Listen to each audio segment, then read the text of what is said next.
Hi, everybody. So, um, oh, oh, so I left the hotel. I was there for 4 days, but oh my gosh. So, for a little bit, God has been silent. Now, I don't mean like I lost the ability to hear him. He just stopped speaking loudly. He got quieter. So I had to really push and really get close to him so that I could still hear and be in what he wanted from me. And the reason I'm starting with this is because he had given me this information through a prophet, Just Emily. I watch her quite a bit since since God led me to Tara. Been watching Tara, but only when He leads me to watch her videos. And the reason for that is there are certain things that she's teaching on that I still, He provides clarification through her and through her words, through the numbers that she uses. But He doesn't want me depending on anyone other than Him. And this is how all of us should be operating in this walk, in any of our part of our lives. The prophet shouldn't be looked at as someone to adhere to. Yes, he understands in the beginning when things are scary and new, we're going to gravitate towards the prophetic word because we're not sure we're hearing correctly. We're still not trusting that we have built that relationship with him, or that he's even talking to us in the way that he's talking to us, with numbers and visions and words on the screens and people saying certain phrases, and you know because our minds are so used to the world's view on what God's voice should sound like, or God himself should be speaking to us about, that even if we're not religious, like say for example, someone who's never been to church but they've given themselves over to God, they don't have any other base other than religion. So even though they know better, they still gravitate towards the religious mindset because it's what's evident in the world. And so as I'm going through these last 4 days, I got down, like God had me do specific things in preparation. And when I got paid, I really thought I was going to go right into another Airbnb. That didn't happen. And I really thought I was going to I wasn't going to go back to sleeping in my car. That happened. So my mind is racing, and because there is weakness when you have fear, Lucifer takes that little bit of fear and manifests it into something worse. And now you start to question whether you're even hearing God. You start to question, even though I've been walking with him for this long, even though I've seen everything he's ever done in my life, from the time I was born to the time I was 47 years old when I turned my life back to him. These things, or 44 actually, because I was 44 when I changed back to, I can't, no. I was 43 when I got divorced. And after I got divorced, I got down on my knees and I prayed to God. It was before my 44th birthday. My 44th birthday was 2018. It's funny, Tara, how you say 43 is the age you be, because 43 was the age I be when I gave myself back to God, when I started to pray. But that was the initial, because I wasn't, even though I had gotten down on my knees and I had prayed to God, I did not have an idea of what was coming, because God was about to topsy-turvy my life for the next 2 years. And I did. I went through, so he brought me to the place where I was going to meet the man who I was meant to be with from the beginning.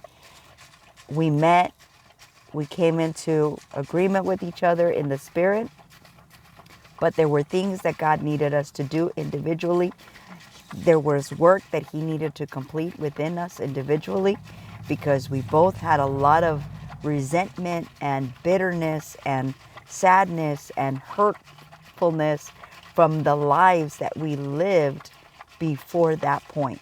So God was taking us through this situation, and he was basically doing to us what he did to the Israelites, dragging them out into the desert, dragging them through different experiences to clear everything that wasn't his, everything that wasn't love, everything that could potentially create a hindrance from our union becoming successful. Because God does not create something that is going to fall apart. It stays forever for the rest of its existence. And I say existence because bodies die, but our spirits live on. And our spirits are already together. They were together before we came into this world. They will be together after we get out of this world. So that part never is going to change. This life, this moment in time that we have these bodies, that is going to change. Okay, so if you remember back in some of my earlier posts, I talked about the young man that I was roommates with in California, and how he had accused my dog of peeing on the carpet, and now because of that he wanted to have me pay up more money than the deposit that I had given him. So I had told him, keep the deposit, I'm staying through this day, and then I'm out. Well, he sent me a text after I left saying, yeah, your dog peed, I have to wash the carpet, so you owe me $300. And God said, no, you don't. No, you don't. And yes, on the last day in my room,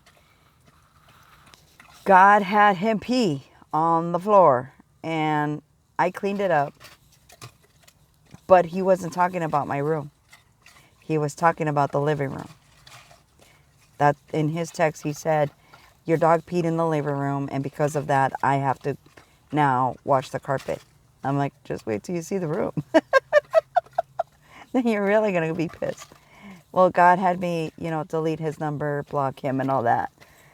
And some of you are like, dude, no, God would never have you do that. Okay, again, this was a young man. This is the reason God took me out of that home, out of that apartment. This young man treated the apartment like a hotel, like a cheesy hotel. He had a new woman in his bed every other night. I did not care. I did not judge him. I did not say a word to him. He asked me about it. I'm like, that's your life. But it was making me uncomfortable. And I was having conversations with God about that. I was like, Father, you have me here in this home, but he's bringing strange women. At the beginning, it was only one woman because he was dating this girl. But then after he kicked her to the curb, he ended up with another woman. And then in between those two, he had another woman come and stay with him for the night. And I was like, I'm not comfortable with him having a revolving door like a hotel room. And, I don't like I don't like not giving people their space. But when you're behavior is encompassing on my space, I'm not going to say anything because that's not the way God has told me, leave it to me. I will take care of it. I will handle it. I'm like, okay. So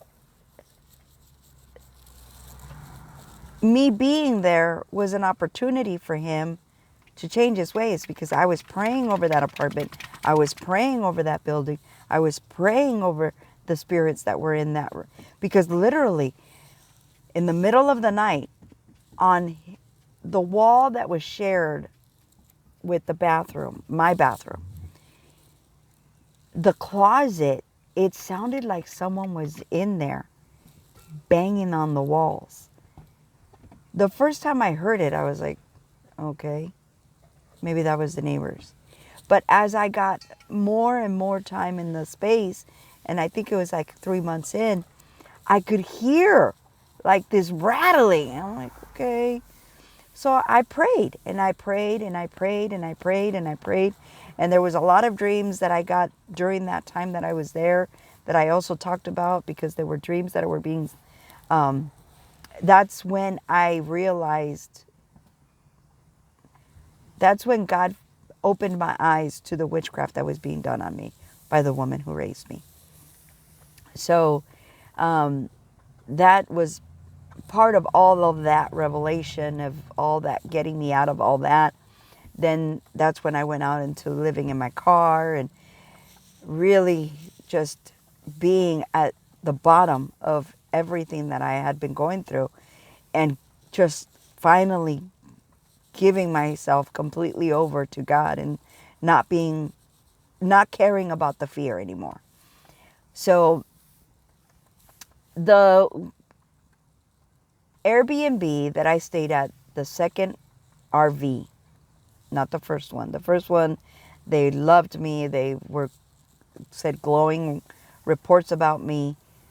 The second Airbnb, the second RV that I stayed in, elder couple, very nice, but there was some issues because the property wasn't clean like they showed on their pictures. It was there was cords everywhere. I was always afraid that I was going to trip and fall at night when I was taking my dog out to go to the bathroom. I cleaned up after him because I knew, even though they weren't saying anything, I knew they were going to complain if they started finding dog poop everywhere. And I didn't have him go out because I know when people see him, that's the first thing they start talking about is what's wrong with your dog and blah, blah, blah, blah, blah. And sometimes God uses him to get the spirits behind the people to start to, revolt. And so he'll use whatever he has to, whether it's my car, whether it's my clothes. I let him do whatever he wants in my life. If he wants me to look a certain way, I'll look a certain way. I'm not, considering everything he's got me out of, I owe him everything. I owe him my life. I owe him my sanity. I owe him my heart. Whatever he asks, I will do. I don't care what it makes me look like because it's for his glory. And as long as I keep doing what he asks, he will share that glory with me. And I know that in this time, in this age, he's saying that we will see the good of God in the land of the living. But I'm more concerned about being with God when I'm not living anymore. That is my priority. What this life looks like, I don't care. I don't care. I don't care if people judge me. I don't care if people talk about me. I don't care if people whisper behind my back. You ain't God. You ain't got my back when I needed it the most. Anyway, sorry about that little rant. But, so This Airbnb was not as nice as they portrayed it to be. And when I moved in, I was about to send them a message about one of the drawers because it was broken. And God said, leave it. And I'm like, but they're going to blame me. And he goes, leave it. I'm like, okay. So, there were many times I came back from being out, and I always leave the TV on because it soothes my dogs. Every dog I've ever had, when they get to stay home alone, they get anxious, they get nervous, and they start to terrorize the place. But if you turn on music, if you turn on the TV, even though they can't see anybody, just having the sound of people talking is enough to soothe them. And so, or even music playing, it soothes them because it's what I do when they're around, when I'm around them. So to them, they just go to sleep and they don't wake up until I come home. And not in the first 3 days, the first 3 or 4 days, the TV was on and it was fine. But after that, I found the TV off. I found the TV on a YouTube channel. Somebody was trying to sign into the TV, I guess. Another time, it was just sound. There was no picture. And I knew there was a spirit in that place. And so God led me to pray and just try to keep myself protected. And hopefully in some aspect also help release those individuals from being